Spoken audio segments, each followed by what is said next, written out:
So ಇವತ್ತು ರಕ್ಷಾಬಂಧನ ಆಗಿರೋದ್ರಿಂದ ನಾನು ಮಾರ್ನಿಂಗ್ ಎದ್ದು ಟಿಫನ್ ಮುಗಿಸ್ಕೊಂಡು ದೇವ್ರ ದರ್ಶನ ಮಾಡಿಕೊಂಡು ಹೊರಟಿದ್ದು ತಿಪ್ಟೂರು ಕಡೆಗೆ. ಆ್ಯಂಡ್ ನೀವು ಫಸ್ಟ್ ನನ್ನ ವಾಯ್ಸ್ ಕೇಳಿರ್ತೀರ ಅನ್ಕೋತೀನಿ, ಹುಷಾರಿಲ್ಲ. ಸೊ ಹಾಗಾಗಿ ವ್ಲಾಗೇ ನಾನು ಮಾಡಿರಲಿಲ್ಲ. ನನಗೆ ಸ್ವಂತ ಅಣ್ಣ ಅಂತೆಲ್ಲ, ಬಟ್ ಸ್ಪೆಷಲ್ ಪರ್ಸನ್ ನನಗೆ ಅಂತ ಇದ್ದಾರೆ. ಸೊ ಅವ್ರಿಗೋಸ್ಕರ ರಾಖಿ ಕಟ್ಟಲೇಬೇಕು. ಈ ಹಬ್ಬನ ಮಿಸ್ ಮಾಡ್ಕೊಳ್ಳೋಂಗೆ ಇಲ್ಲ. ಹಾಗಾಗಿ ನಾನು ಹೊರಟೆ.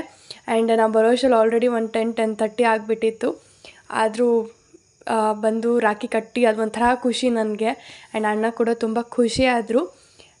ನಾನು ಇನ್ನೊಬ್ಬ ಅಣ್ಣಂಗೆ ರಾಖಿ ಕಟ್ಟಬೇಕಿತ್ತು. ಸೊ ತುಂಬ ಲೇಟಾಗಿರೋ ಕಾರಣ ನಾನು ಕಟ್ಟೋಕ್ಕಾಗಿಲ್ಲ. ಆದರೆ ನೆಕ್ಸ್ಟ್ ನನಗೆ ಎಕ್ಸಾಮ್ ಇತ್ತು.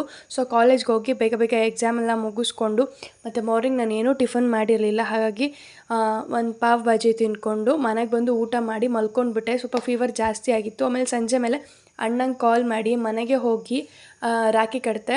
ಇವನೊಂಥರ ನನ್ನ ಲೈಫಲ್ಲಿ ತುಂಬ ಸ್ಪೆಷಲ್. ಇವನು ನನಗೆ ಬ್ಯಾಕ್ ಬೋನ್ ಅಂತಲೇ ಹೇಳ್ಬೋದು. ಆ್ಯಂಡ್ ನನ್ನ ಬ್ಯಾಡ್ ಟೈಮಲ್ಲೆಲ್ಲ ಇವನು ನನಗೆ ಸಪೋರ್ಟಿವ್ ಆಗಿದ್ದಾನೆ. And thank you so much being my best brother. And ನನ್ನ ಯೂಟ್ಯೂಬ್ ಮತ್ತು ಇನ್ಸ್ಟಾ ಎಲ್ಲ ನನ್ನ ಪ್ರೀತಿ ಅಣ್ಣಂದಿರಿಗೆ ಹ್ಯಾಪಿ ರಕ್ಷಾ ಬಂಧನ್. ಇದಾಗಿತ್ತು ಇವತ್ತಿನ ವ್ಲಾಗ್. ನೆಕ್ಸ್ಟ್ ವ್ಲಾಗಲ್ಲಿ ಸಿಗೋಣ. ಅಲ್ಲಿವರೆಗೂ ಬಾಯ್.